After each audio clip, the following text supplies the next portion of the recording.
What is up guys, and I welcome you all to a new episode of the League of Myths series. I'll have a quick announcement from a sponsor at the end of the video, but if you do end up enjoying this episode, don't forget to hit the like button. And let's go into the first myth. Can champion clones disarm Rek'Sai tunnels?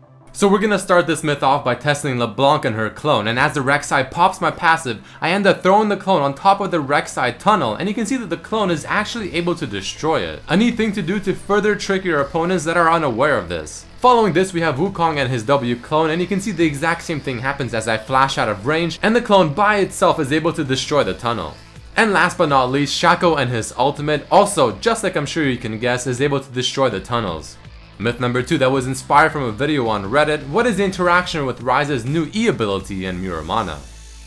So the first thing to note is that Mirror Mana should only actually activate its effect when a target is hit by an auto attack or a single target ability. So a great example of that is of course Ezreal's Q. However, Ryze's E ability is definitely able to hit more than one target. But apparently the coding is done so that the E ability, as you use it on the first target, is counted as a single target ability, and the secondary effect of it when it spreads to other targets is still counted as a single target ability. So what do you get when you put all of those things together in one basket? Well, you have Ryze's E ability proccing Mirror Mana several times, doing an absurd amount of damage.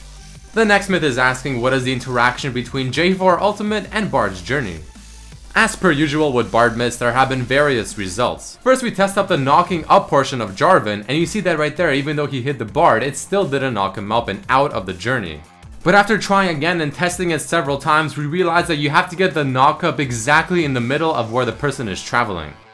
But then of course we have Jarvan's ultimate, which also has some wacky results, and in this case you're gonna see Bard go near the end of the journey, and as Jarvan ults the Bard, it doesn't actually do anything in terms of stopping him, even though he still takes the damage. It could have been due to the fact that the wall in that specific area was too thick, because in this example you have Jarvan use his ultimate on Bard at the beginning of the journey where the wall is much thinner, and this time the ultimate is actually able to get him out of the journey and stop him.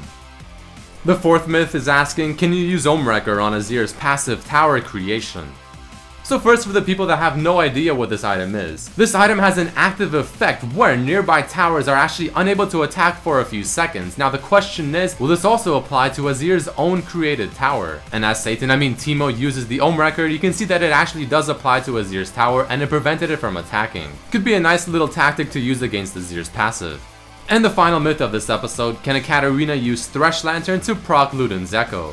Now I saw this in a video posted up a while ago and I thought it might be a bug, but I decided to try it out myself. And it is quite interesting because I never knew this could happen, but if you use Shunpo with Katarina on a Thresh Lantern while you have Ludens Echo at 100 stacks, so ready to proc, that Shunpo on the Thresh Lantern will actually count as a spell being hit, therefore it will proc Ludens Echo. But let's also test this on the flip side with having Thresh this time on our team rather than the enemy team. And as I have Ludens Echo at 100 stacks with the Darius and minions beside us, I use the Shunpo on the Lantern and bam, suddenly you see it does not proc. So it does only seem to work on an enemy Thresh Lantern, obviously treating it as an actual object or a champion being hit, therefore proccing the item.